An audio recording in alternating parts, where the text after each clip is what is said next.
Guys ഇപ്പോൾ നമ്മൾ XL6 നമ്മൾ 360 ഡിഗ്രി ക്യാമറ ചെയ്തിട്ടുണ്ട്. അത് നമ്മൾ അലൈൻമെൻറ്റ് ചെയ്യാനായിട്ട് ഇവിടെ ഒരു വലിയൊരു ഗ്രൗണ്ടിൽ വന്നേക്കാണ് കേട്ടോ. അപ്പോൾ ഈ ഒരു അലൈൻമെൻറ്റ് ഷീറ്റ് ഇട്ടാണ് നമ്മളിത് ഇത് ചെയ്യാൻ പോണത്. അതല്ലെങ്കിൽ കറക്റ്റ് ആ ഒരു വ്യൂ കിട്ടില്ല കേട്ടോ. നമ്മൾ കണ്ണുകൊണ്ട് നോക്കണ രീതിയിൽ നമ്മൾ അലൈൻമെൻറ്റ് ചെയ്യണം. അതിന് വേണ്ടിയിട്ട് നമ്മൾ 2 ഷീറ്റ് ഇതിൽ വെച്ചിട്ടുണ്ട്. അതിന് ഓരോരോ 360 ഡിഗ്രിക്ക് ഓരോ വണ്ടി അനുസരിച്ച് ഓരോ ഷീറ്റിംഗ് പേപ്പേഴ്സ് ആയിരിക്കും കേട്ടോ. ഓരോ പേപ്പേഴ്സ് ആയിരിക്കും. അപ്പോൾ ഇതിപ്പോൾ ഈ പാറ്റേൺ ആണെങ്കിൽ വേറെ തരത്തിലുള്ള 360 ഡിഗ്രി ക്യാമറ വേറെ പാറ്റേണുള്ള ഷീറ്റായിരിക്കും നമ്മൾ യൂസ് ചെയ്യാം കേട്ടോ. അപ്പോൾ നമ്മളിപ്പോൾ എടുത്തു വെച്ചിട്ടുണ്ട് ഇത് സെറ്റിങ്സ് അലൈൻമെൻറ്റ് ചെയ്യാനായിട്ട് കേട്ടോ. അപ്പോൾ ഇതിൻ്റെ ഓരോ വണ്ടിയുടെ ലെങ്ത്തും അതിപ്പോൾ XL6ൻ്റെ അലൈൻമെൻറ്റാണ് നമ്മൾ ചെയ്ത് തരുന്നത്. അപ്പോൾ ലെങ്ത്തും അതേപോലെ തന്നെ വിഡ്ത്തും ഹൈറ്റും ഇപ്പോൾ ലെഫ്റ്റ് സൈഡിലുള്ള ക്യാമറയുടെ ഹൈറ്റ് എത്രയാണ്, റൈറ്റ് സൈഡിലുള്ള ക്യാമറയുടെ ഹൈറ്റ് എത്രയാണ്, അതേപോലെ തന്നെ ഫ്രണ്ടിൻ്റെ ക്യാമറയുടെ ഫ്രണ്ടിൽ വെച്ച ക്യാമറയുടെ ഹൈറ്റ് എത്രയാണ്, അങ്ങനെയൊക്കെ എല്ലാം നമ്മൾ ഇതിൽ കറക്റ്റ് മെഷർമെൻറ്റ് ചെയ്തിട്ട് ലാസ്റ്റാണ് ഇതിൻ്റെ ആ മാറ്റ് അലൈൻമെൻറ്റ് ചെയ്യുന്നത് കേട്ടോ. അപ്പോൾ നമുക്ക് അതിലേക്ക് കിടക്കാം. അപ്പോൾ ഞാൻ ആ ഒരു അലൈൻമെന്റ് ചെയ്യാനായിട്ട് പോവാട്ടോ. ഗൈസ് അപ്പോൾ നമ്മൾ അലൈൻമെന്റ് ഒക്കെ കഴിഞ്ഞു. നമ്മളൊരു ചെറിയൊരു വഴിയിൽ കൊണ്ടിട്ടേക്കാട്ടോ. അപ്പോൾ നമുക്ക് ജസ്റ്റ് ഒന്ന് ഓൺ ആക്കി നോക്കാം. ആദ്യം ഫ്രണ്ട് ക്യാമറ വരണേ കേട്ടോ. അത് അടിപൊളി ക്ലാരിറ്റിനെ പറയാം. അതിന് സൈഡിൽ കണ്ടോ വ്യൂ കറക്റ്റായിട്ട് കണ്ടോ, ഒരു ബെൻഡ് കറക്റ്റായിട്ട് കിട്ടുന്നുണ്ട് കണ്ടോ. നമ്മളിപ്പോൾ ഒരു ഓട്ടോറിക്ഷേനെ കടന്നു പോവാണ് കണ്ടോ. ആ റോഡൊക്കെ കണ്ടോ കറക്റ്റായിട്ട് ആ ഇപ്പുറത്തെ റോഡിൽ കിടക്കണ വരെ കറക്റ്റാണ്. ഇത് ടൈമർ നമുക്ക് സെറ്റ് ചെയ്യാൻ പറ്റും. എപ്പോഴും ഇത് ഓർഡർ സെറ്റപ്പിലും പറ്റും, ഇടയ്ക്കിടയ്ക്ക് നമുക്ക് കട്ടാവുന്ന സെറ്റപ്പിലും ഇതിൽ ചെയ്യാനായിട്ട് പറ്റും കേട്ടോ. ഇപ്പോൾ ഒരു പുള്ളി നടന്നൊക്കെ വരുന്നുണ്ട് കണ്ടോ, കറക്റ്റായിട്ട് അത് ഒക്കെ നമ്മുടെ അടുത്ത് വരുമ്പോൾ തന്നെയാണ് ഇത് കട്ടാവുന്നത്. അല്ലാണ്ട് ലാഗൊന്നും ഇതിൽ ഫീൽ ചെയ്യുന്നില്ല. നമുക്ക് ജസ്റ്റ് ഒന്ന് ഓരോ സൈഡിലേക്ക് ഇട്ട് നോക്കാം. അതിപ്പോൾ ഫ്രണ്ട് വ്യൂ വൈഡാണ് കൊടുത്തേണ്ടത്. ഇത് വൈഡ് അല്ലാണ്ട് നമുക്ക് ചെയ്യാനായിട്ട് പറ്റും. പിന്നെ ബാക്ക് നമുക്ക് പെട്ടെന്ന് കാണണമെങ്കിൽ തന്നെ കണ്ടോ ബാക്ക് വ്യൂവിൽ നമുക്ക് കാണാം കണ്ടോ. ഇത് ഫ്രണ്ട് വ്യൂ, ഇത് ബാക്ക് വ്യൂ കേട്ടോ. അപ്പൊ അങ്ങനെ ഓരോ സംഭവങ്ങളൊക്കെ നമുക്ക് ഇതിൽ കാണാനായിട്ട് പറ്റും. പിന്നെ 3D ജസ്റ്റ് ഒന്ന് ഇട്ട് കാണിച്ചു തരാം. പിന്നെ ഓരോ സൈഡിലേക്ക് ഇൻഡിക്കേഷൻ ഇടുമ്പോൾ കാണോ, ഞാനിപ്പോൾ ലെഫ്റ്റ് സൈഡ് ഇൻഡിക്കേഷൻ ഇട്ടേക്കണുണ്ടോ. അപ്പൊ ഇൻഡിക്കേഷനിലേക്ക് അത് മാറും കേട്ടോ. കറക്റ്റ് വ്യൂ എന്ന് പറഞ്ഞാൽ നമ്മൾ കണ്ണോണ്ട് നോക്കണം, അധികം ഒരു ഫീലിങ്ങിലൂടെയാണ് അത് പോണത് കണ്ടോ. കറക്റ്റായിട്ട് ആ ഒരു കാര്യം കിട്ടുന്നുണ്ട്. പിന്നെ നമുക്ക് ഈ ഒരു സൈഡിലേക്ക് ഇൻഡിക്കേഷൻ ഇടുമ്പോൾ കണ്ടോ ഇപ്പുറത്തെ സൈഡിലേക്ക് മാറി, ഇപ്പുറത്തേക്ക് ഇടുമ്പോൾ കേട്ടോ ഓട്ടോമാറ്റിക്കായിട്ട് വരും. ഇൻഡിക്കേഷൻ ഇടുമ്പോൾ ഇപ്പുറത്തെ നമ്മൾ ഈ ഒരു റൈറ്റ് സൈഡിലേക്ക് ഇൻഡിക്കേഷൻ ഇടുമ്പോൾ പെട്ടെന്ന് മാറുന്നത് നിങ്ങൾ കണ്ടോ കേട്ടോ. കണ്ടോ ഈ ലുക്കിലാണ് വരിക. പിന്നെ നമുക്ക് 3D എസ്റ്റിമേറ്റ് കാണിച്ചാൽ ഇൻഡിക്കേറ്റർ ഓഫ് ചെയ്തിട്ട് ഇതിപ്പോൾ 2 സൈഡിലേക്ക് ഉള്ള വ്യൂ കാണണമെങ്കിൽ നമ്മളിത് ഓരോ പൊസിഷനിൽ നമുക്ക് ആക്കാനായിട്ട് പറ്റും കണ്ടോ. ഞാൻ ഇപ്പോൾ ഇങ്ങനെ എടുത്താൽ കണ്ടോ, നമ്മൾ വണ്ടി ആ പോണ ഒരു സെറ്റപ്പിൽ നിങ്ങൾക്ക് അത് ക്യാമറയിൽ എത്രത്തോളം ക്ലാരിറ്റി ആവുമെന്ന് എനിക്ക് അറിയണില്ലേ. പക്ഷെ നമുക്ക് 3D ഇട്ട് നോക്കാം. ഇനി പിന്നെ 2 വൈഡായിട്ട് കാണണം, വൈഡായിട്ട് ഇടാം. ഇനിയിപ്പോൾ അത് ഞെക്കി കഴിഞ്ഞാൽ നമുക്ക് മുമ്പോട്ടുള്ള വൈഡ് ഇടാം. അതേപോലെ തന്നെ സൈഡിൽ കൂടെ ഇടാം കണ്ടോ. സൈഡ് ഇങ്ങനെയും കാണാം. നമുക്ക് സൈഡിലും അല്ല നമ്മുടെ ടയറിൻ്റെ അടിയിലോ അല്ലെങ്കിൽ ടയറിൻ്റെ സൈഡിലോ എന്തെങ്കിലും കല്ല് കാര്യങ്ങളൊക്കെ ഉണ്ടെങ്കിൽ നമുക്ക് കറക്റ്റായിട്ട് കാണാൻ പറ്റും കേട്ടോ. അത്രയും ക്ലാരിറ്റിയാണ്. പിന്നെ നമുക്ക് 3D ഒന്ന് ഇട്ട് കാണിക്കാം. 3D ഫസ്റ്റ് ഇടുമ്പോൾ തന്നെ ഒരു റൗണ്ടിങ് ആണ്. അപ്പോൾ ഈ ലുക്കിൽ നമ്മൾ 3D വന്നത് നമുക്ക് ഏത് പൊസിഷനിലേക്ക് നമുക്കിത് മാറ്റാൻ പറ്റും കേട്ടോ. അത് പുറത്തേക്ക് ജസ്റ്റ് കാണിച്ചു തരാം. ഈ ഒരു ലുക്കിലാണ് വരുന്നത് കണ്ടോ. ആ ഒരു മതിലുള്ള എഴുത്ത് വരെ കറക്റ്റായിട്ട് നമ്മൾ ഈ ഒരു ഇതിൽ കിട്ടുന്നുണ്ട് കണ്ടോ, നോക്കി അറിയാൻ പറ്റും. അപ്പോൾ നമുക്ക് ജസ്റ്റ് ഇതിൽ നോക്കിയാലും വണ്ടി ഓടിക്കാൻ പറ്റും കേട്ടോ. യാതൊരു ബുദ്ധിമുട്ടില്ലാണ്ട് ഓടിക്കാനായിട്ട് പറ്റും. അപ്പോൾ ഇത്രയും തന്നെയുള്ള നമ്മളെ ഈ ഒരു ക്യാമറയുടെ കാര്യങ്ങളൊക്കെ കേട്ടോ. റണ്ണിങ്ങിലത്തെ കാര്യങ്ങളൊക്കെ ഞാൻ കാണിച്ചു തന്നിട്ടുണ്ട് നിങ്ങളെ. ജസ്റ്റ് ഒന്നുകൂടി വേണമെങ്കിൽ ഡ്രൈവ് ചെയ്ത് കാണിച്ചു തരാം.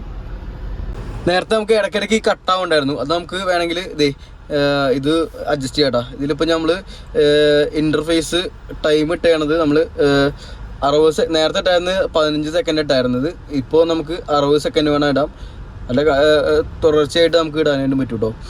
അപ്പം അങ്ങനെ എല്ലാ തരം ഇതിൽ എന്തൊക്കെയുണ്ടോ അതൊക്കെ നമുക്ക് ഈ സെറ്റിങ്സിൽ ഒരുപാട് സെറ്റിങ്സ് ഉണ്ട് കേട്ടോ. ഇതിൽ കണ്ടോ സെറ്റിങ്സ് എടുക്കുകയാണെങ്കിൽ തന്നെ ഒരുപാട് സെറ്റിങ്സ് ഉണ്ട്. എഞ്ചിനീയർ സെറ്റിങ്സ് ഉണ്ട്, റെക്കോർഡിങ് സെറ്റിങ്സ് ഉണ്ട്, വെഹിക്കിൾ നമുക്ക് അഡ്ജസ്റ്റ് ചെയ്ത സെറ്റിങ്സ് ഉണ്ട്, പിന്നെ അതിൻ്റെ ഇൻഫർമേഷനും കാര്യങ്ങളൊക്കെയാണ്. അപ്പോൾ എന്ത് ഡൗട്ട് ഉണ്ടെങ്കിലും നമുക്ക് ഇത് പരിഹരിക്കാന്നുള്ള കാര്യങ്ങളേ ഉള്ളൂ കേട്ടോ.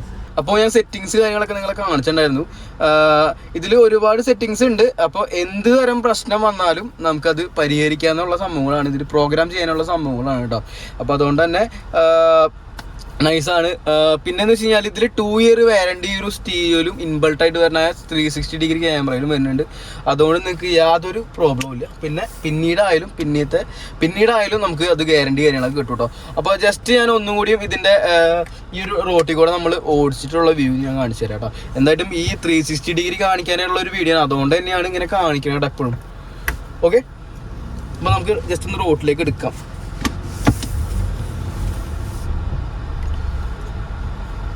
ഒന്ന് അടുത്തേക്ക് വെച്ചാൽ കുറച്ച് കണ്ടോ. നമ്മൾ ജസ്റ്റ് ഒന്ന് ഒരു 10 കിലോമീറ്ററിൽ ഒരു റേഞ്ചിൽ തന്നെ നമ്മൾ വണ്ടി നീങ്ങിക്കൊണ്ടിരിക്കുകയാണ്. കണ്ടോ,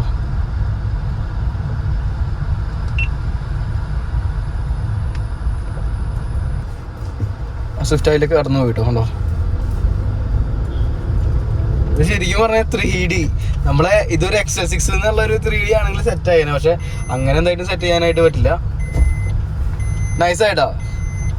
അപ്പോൾ നിങ്ങൾക്ക് ഈ 360 ഡിഗ്രി ക്യാമറ, ബെഡ് വ്യൂ ക്യാമറയുടെ വീഡിയോ ഇഷ്ടമായി തന്നെ വിചാരിക്കുന്നു. നമുക്കിതിൽ കുറച്ചധികം കാര്യങ്ങളൊക്കെ ഇതിൽ വേറെ ചെയ്തിട്ടുണ്ട്. അതൊക്കെ ഞാൻ ജസ്റ്റ് ഒന്ന് കാണിച്ചു തരാം കേട്ടോ. ഇനിയിപ്പോൾ നമ്മുടെ സ്റ്റീരിയോനെ കുറിച്ച് ഞാൻ പറഞ്ഞുതരാം കേട്ടോ. ഇത് T5 ഒക്കെ ഞാൻ നിങ്ങളെ കാണിച്ചു തന്നിട്ടുണ്ട്. ഇത് T9 പ്രോസസ്സറുള്ള ഒരു സ്റ്റീരിയോ ആണ് കേട്ടോ. ഏകദേശം നമ്മൾ ആ ഒരു സ്റ്റീരിയോയുടെ തീം കാര്യങ്ങളൊക്കെയാണ് വരുന്നത്. പക്ഷേ ഇതിൻ്റെ പ്രോസസ്സർ വ്യത്യാസമുണ്ട്. അതേപോലെ തന്നെ ഇത്തിരി സ്പീഡ് കൂടുതലുണ്ട്, ഇത്തിരി സൗണ്ട് ക്വാളിറ്റിയും കൂടുതലുണ്ട് കേട്ടോ. അത്യാവശ്യം റേറ്റും ഉണ്ട് കേട്ടോ ഈ ഒരു സ്റ്റീരിയോക്ക്. കാരണം 360 ഡിഗ്രി ഇൻബിൾട്ടായിട്ട് വരുന്ന സ്റ്റീരിയോ ആണ്. ജസ്റ്റ് ഞാൻ മെനു കാര്യങ്ങളൊക്കെ എടുത്ത് വെച്ചാൽ നമ്മുടെ T5ൻ്റെ പോലെ തന്നെ DSP കാര്യങ്ങളൊക്കെ ചില ഓപ്ഷൻസ് മാത്രം വ്യത്യാസം വന്നിട്ടുണ്ട് കേട്ടോ. ഇവിടെ എങ്ങനെയൊക്കെ ചെറിയ ചെറിയ ഓപ്ഷൻസ് ഒക്കെ വന്നിട്ടുണ്ട്. അല്ലാണ്ട് പിന്നെ സെറ്റ് ലിങ്ക് നമ്മുടെ ആപ്പിൾ കാർപ്ലേയും ആൻഡ്രോയിഡൊക്കെ കറക്റ്റായിട്ട് വർക്ക് ചെയ്യും കേട്ടോ. അത് T5 ഇപ്പോൾ ഇറങ്ങുന്നത് നമ്മുടെ T5ലും കിട്ടും. 2 ഇയർ വാറന്റിയുള്ള T5 കിട്ടും. അതേപോലെ തന്നെ 2 ഇയറിൽ വാറന്റിയുള്ള T9 പ്രോസസ്സറിലും കിട്ടും. ഇത് 3GB റാമാണ് കേട്ടോ. 3GB റാമും അതുപോലെ തന്നെ 32 ഇന്റേണലുള്ളൊരു കേട്ടോ. ആൻഡ്രോയിഡ് 11 ആണ് നമ്മൾ വന്നത്. മെമ്മറി 3GB വന്നിട്ടുണ്ട്. സ്റ്റോറേജ് 32GB വന്നിട്ടുണ്ട്. സിസ്റ്റം വന്നതാണത് പ്ലാറ്റ്ഫോം നമ്മുടെ T9 പ്രോസസ്സർ വന്നതാണ് കേട്ടോ. ഓക്കെ, ഇപ്പോൾ ഇത്രയൊക്കെ തന്നെ ഉള്ളൂ. പിന്നെ നമുക്ക് ജസ്റ്റ് പാട്ടൊക്കെ വെച്ച് നോക്കാം. ടച്ച് വേറെ ലെവലാണ് ഇപ്പോഴത്തെ T5 ആയാലും T9 ആയാലും. T5ൻ്റെ ഒരു ജസ്റ്റ് ഒരു ചെറിയ ചെറിയ വ്യത്യാസങ്ങൾ വന്നതെന്ന് വെച്ച് കഴിഞ്ഞാൽ ഇതിൻ്റെ വോളിയം കൂടുന്നൊക്കെ കേട്ടോ ഒരു വ്യത്യസ്ത രീതിയിലാണ് വന്നതാണ് കേട്ടോ. അപ്പോൾ അത്രേ ഉള്ളൂ. എനിക്ക് കോപ്പിറൈറ്റ് കിട്ടും. അതുകൊണ്ട് ഞാൻ എന്താ പറയുക, മൂവി സോങ്സ് ഒന്നും വെക്കാനായിട്ട് പറ്റില്ല. നമുക്കൊരു NCS മ്യൂസിക് ഒക്കെ വെച്ചിട്ട് നമുക്ക് എന്തായാലും ഇത് ചെക്ക് ചെയ്താട്ടോ. ഓക്കെ, ചെറിയൊരു വീഡിയോ ഞാൻ പ്ലേ ചെയ്തിട്ടുണ്ട്. ഒരു സിനിമ ഇതിൽ പ്ലേ ചെയ്തുകൊണ്ടിരിക്കുകയാണ് കേട്ടോ. സൗണ്ടിന് വെക്കില്ല, നമുക്ക് കോപ്പിറൈറ്റ് കിട്ടുന്നുണ്ട് കേട്ടോ. ജസ്റ്റ് അത് നിങ്ങളെ ക്ലാരിറ്റി കാണിക്കാനായിട്ടാണ് ഇത് വെച്ച് പ്ലേ ചെയ്തത്. ഇതിൽ നമുക്ക് 4K ഒക്കെ സപ്പോർട്ട് കേട്ടോ. നമുക്ക് ഫിലിം കാണാനൊക്കെ നമുക്ക് 4Kയിലും അതേപോലെ തന്നെ 180 കാണാം. അതൊന്നും യാതൊരു പ്രോബ്ലം ഇല്ല കേട്ടോ. പിന്നെയെന്ന് വെച്ച് കഴിഞ്ഞാൽ നമുക്ക് സോങ് വെക്കാനായിട്ട് നമുക്ക് ഈ പെൻ ഡ്രൈവിൽ നമുക്ക് കുത്താനായിട്ട് നമ്മൾ ആ പ്ലഗ് നമുക്ക് കണക്ട് ചെയ്തിട്ടുണ്ട്. പ്ലഗ് കണക്ട് ചെയ്തില്ലെങ്കിലാണ് ആ ഡാഷ്ബോർഡിലേക്ക് നമുക്ക് 2 USB കേബിൾ വരിക. ഇത് കണക്ട് ചെയ്ത് കഴിഞ്ഞാൽ നമുക്ക് ഈ ഒരു USB ഉണ്ടോ, USB ഓക്സിലേക്കും നമുക്ക് കണക്ട് ചെയ്യാനായിട്ട് പറ്റും. ഓക്കെ, പിന്നെ സ്റ്റിയറിംഗ് കൺട്രോളൊക്കെ കറക്റ്റ് വർക്കിംഗ് ആട്ടോ. നോക്കി കണ്ടോ, നമ്മളെ ഇതിൽ വരുന്ന സ്റ്റീരിയോയുടെ അതേ ഒരു വർക്കിങ്ങിലാണ് നമുക്ക് കിട്ടും. ചില സ്റ്റീരിയോസൊക്കെ സ്റ്റിയറിംഗ് കൺട്രോൾ ചെയ്യുമ്പോൾ അത് കിട്ടാറില്ല. അപ്പോൾ ഇതൊക്കെ കറക്റ്റായിട്ട് നമുക്കത് പ്ലേ ചെയ്ത് എടുക്കാനായിട്ട് പറ്റും കേട്ടോ. പിന്നെ ഇതിൽ തീമും ചേഞ്ച് ചെയ്യാം. മാപ്പ് നമുക്ക് ഓഫ്ലൈനായിട്ടും ഓൺലൈനായിട്ടും മാപ്പ് നമുക്ക് യൂസ് ചെയ്യാനായിട്ട് പറ്റും. അങ്ങനത്തെ കുറേ അഡ്വാൻറ്റേജ് ഉണ്ട്. പിന്നെ യാതൊരു തരം ഹാങ്ങും ഈ ഒരു സെറ്റിൽ വരില്ല കേട്ടോ. ആ കമ്പനി നമുക്ക് ഉറപ്പ് തരുന്നുണ്ട്. അത്രയ്ക്കധികം നൈസ് സ്റ്റീരിയോ ആണ് T9 പ്രോസസ്സർ ഉള്ളത്. ഈ അടുത്ത് ലേറ്റസ്റ്റ് ആയിട്ട് ഇറങ്ങിയ സംഭവമാണ് T9 കേട്ടോ. ഞാൻ ഇതുവരെ വീഡിയോയിൽ കാണിച്ചിട്ടില്ല. ഷോർട്ട് വീഡിയോയിൽ ഈ ഒരു വണ്ടിയുടെ കാണിച്ചിട്ടുള്ളൂ. ഈ വണ്ടിയൊക്കെയാണ് നമ്മൾ ഫസ്റ്റ് 360 ഡിഗ്രി ക്യാമറയുടെ ഈ ഇൻബിൾട്ടായിട്ട് 3GB റാം 32 ഇന്റേണലുള്ള ഒരു സ്റ്റീരിയോ നമ്മൾ വെക്കണം കേട്ടോ. ഓക്കെ, ജസ്റ്റ് ഞാൻ മ്യൂസിക് ഒരു പ്ലേ ചെയ്ത് കാണിച്ചു തരാം നമ്മുടെ യൂട്യൂബിൽ കേട്ടോ. നിങ്ങൾ വിചാരിക്കുന്നത് യൂട്യൂബിൽ നമ്മൾ എന്നും ഒരു സോങ് വെക്കണേന്ന്. അതല്ല, നമുക്ക് കോപ്പിറൈറ്റ് കിട്ടാത്തൊരു സോങ്ങാണ് നമ്മൾ ചെയ്യുന്നത്. അല്ലെങ്കിൽ പിന്നെ നമ്മൾ ഈ വീഡിയോ ഒക്കെ എടുത്തത് വെറുതെ ആവും. അതുകൊണ്ടാണ് ഒരു മ്യൂസിക് തന്നെ വെച്ചുകൊണ്ടിരിക്കുന്നത് കേട്ടോ. കാരണം എന്ന് വെച്ച് കഴിഞ്ഞാൽ ആ ഒരു വീഡിയോ കോപ്പിറൈറ്റ് കിട്ടിക്കഴിഞ്ഞാൽ പണിയാണ്. നമുക്ക് ആ വീഡിയോയുടെ നിങ്ങളെ ഈ പാട്ട് കേൾപ്പിക്കണ ആ ഭാഗം നമുക്ക് റിമൂവ് ചെയ്യേണ്ടി വരും ഡൗൺലോഡ് ചെയ്ത് കഴിഞ്ഞാൽ. അതാണ് അപ്ലോഡ് കഴിഞ്ഞാൽ. അപ്പോൾ അതുകൊണ്ടാണ് നമ്മൾ ആ ഒരു സോങ് തന്നെ എപ്പോഴും വെച്ചുകൊണ്ടിരിക്കുന്നത്. ജസ്റ്റ് ആ പ്ലേ ചെയ്യാട്ടോ. നമുക്ക് ആ സോങ് ഒന്ന് പ്ലേ ചെയ്ത് നോക്കാം. ഇതിൻ്റെ ക്ലാരിറ്റി അറിയാനായിട്ട് നമ്മൾ അണ്ടർസീറ്റ് സബ്വൂഫർ ജസ്റ്റ് ഞാൻ കാണിച്ചു തരാം നിങ്ങൾക്ക്. ഇതിൻ്റെ സോങ് വെക്കാനായിട്ട് മുമ്പ് കേട്ടോ. അല്ലെങ്കിൽ പിന്നെ സോങ് വെച്ചുകൊണ്ടിരിക്കുമ്പോൾ തന്നെ വേണം കാണിച്ചു തരാം.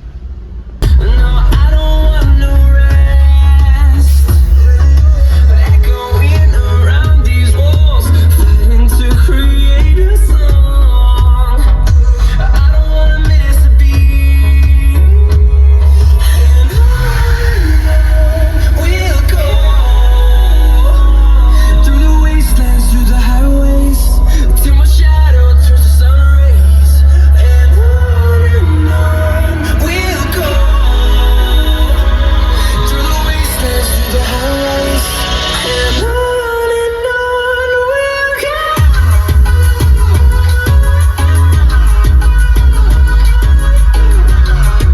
അപ്പോൾ ഇങ്ങനെയാണ് ഇതിൻ്റെ സൗണ്ട് ക്വാളിറ്റി ഒക്കെ വന്നതാണത്. അതിലെ കമ്പനി വന്ന സ്പീക്കേഴ്സ് ആണെങ്കിൽ നമ്മളൊരു അണ്ടർ സീറ്റ് സബ്വൂഫർ ഇതിൽ ആഡ് ചെയ്തിട്ടുണ്ട്. അതിൻ്റെ ഒരു എഫക്റ്റ് ആണ് നിങ്ങൾ കേട്ടത്. ചെറിയൊരു ബാസ് എഫക്റ്റ് വന്നത് ആ ഒരു സംഭവത്തിൽ നിന്നാണ്. ജസ്റ്റ് ആ ഡിക്കി തുറന്നിട്ട് ഞാൻ കാണിച്ചു തരാം എവിടെയാണ് നമ്മുടെ അണ്ടർ സീറ്റ് സബ്വൂഫർ വെച്ച് ചെയ്തിട്ടാ. എക്സസ് എന്ന് പറഞ്ഞൊരു കമ്പനിയാണ് ഇതിൽ ആഡ് ചെയ്തതാണത്. കേട്ടോ നമ്മളെ റേറ്റിംഗ് കുറവാണ്, എന്നാൽ തന്നെ നല്ല എഫക്റ്റ് ഉണ്ട് കേട്ടോ. ഇതാണ് നമ്മുടെ ബാക്കിൽ വെച്ച 360 ഡിഗ്രി ക്യാമറയുടെ ക്യാമറ കേട്ടോ. ഇതിൽ ഒരുപാട് സാധനങ്ങൾ ഇവിടെ വെച്ചേക്കാണ്, അതുകൊണ്ട് തന്നെ അത് കാണിക്കാൻ ഏറ്റവും ബുദ്ധിമുട്ടുണ്ട്. ഇത് സാധനം പൊക്കിയാലാണ് അതിനെ അറിയാൻ പറ്റുള്ളൂ. ജസ്റ്റ് ഞാൻ പൊക്കി കാണിച്ചത് നിങ്ങളെ കണ്ടോ. ഇതാണ് നമ്മുടെ അണ്ടർ സീറ്റ് സബ്വൂഫർ. അപ്പോൾ ഈ ഒരു പോർഷനിൽ കറക്റ്റ് അത് ഇരുന്നോളൂ കേട്ടോ. കണ്ടോ, ആർക്കും ശല്യമില്ലാണ്ട് അത് ഇരുന്നോളും. XS6ൻ്റെ സീറ്റിൻ്റെ അടിയിൽ, ഒരു സീറ്റിൻ്റെ അടിയിലും നമുക്കത് വെക്കാനായിട്ടുള്ള ഓപ്ഷൻ ഇല്ല. ഓപ്ഷൻ എന്ന് വെച്ച് കഴിഞ്ഞാൽ വെക്കാനായിട്ടുള്ള സ്ഥലമില്ല. അപ്പോൾ അത് ഈ ഒരു ഏരിയയിൽ മാത്രമേ അത് പിടിപ്പിക്കാനേ പറ്റുള്ളൂ. ആകെ ഇത്തിരി ഉള്ളൂ അതിൻ്റെ ഒരു ബൂട്ട് സ്പേസ്. അതുകൊണ്ട് തന്നെ ഇവിടെ വലിയ സബ്വൂഫർ വെച്ച് കഴിഞ്ഞാൽ നമുക്ക് സ്പേസ് ഉണ്ടാവില്ല കേട്ടോ. അപ്പോൾ നമ്മളിപ്പോൾ വെച്ച അണ്ടർ സീറ്റ് സബ്വൂഫർ ആർക്കും ഒരു ശല്യമില്ലാണ്ട് ഇരിക്കുന്നുണ്ട് അവിടെ. കുഴപ്പമൊന്നുമില്ല, നല്ല ബാസ് എഫക്റ്റും ഉണ്ട് കേട്ടോ.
അപ്പോൾ ഇത്രയുള്ള നമ്മളെ ഈ ഒരു XS6ൻ്റെ വീഡിയോ കേട്ടോ. മെയിനായിട്ട് നമ്മുടെ 360 ഡിഗ്രി ക്യാമറ നിങ്ങളെ കാണിക്കാനായിട്ടുള്ള വീഡിയോ ആണ്.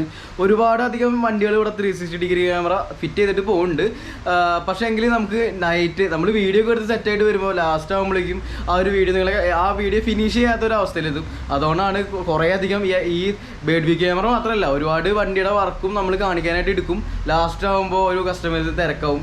അവർ പറഞ്ഞിട്ട് കാര്യമില്ല, നമ്മളൊരു വർക്ക് ചെയ്യുമ്പോൾ ഈ ക്യാമറയും പിടിച്ച് നടന്നു കഴിഞ്ഞാൽ ശരിയാവില്ലല്ലോ. അപ്പോൾ അവർക്ക് ആ വർക്ക് ഫിനിഷ് ചെയ്ത് കൊടുക്കണ്ടേ. അപ്പോൾ അതുകൊണ്ട് തന്നെ കുറേ അധികം വീഡിയോസ് ഇങ്ങനെ പോകുന്നുണ്ട്.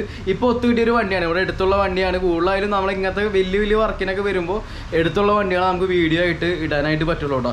ലോങ് ആയിട്ട് വരുമ്പോൾ അവർക്ക് വീട്ടിൽ പോകുള്ളൊരു തിരക്കായതുകൊണ്ട് തന്നെ വീഡിയോ അവിടെ നിന്ന് ഡ്രോപ്പ് ആവണ സെറ്റപ്പാണ് എപ്പോഴും ഉണ്ടാവാറ്.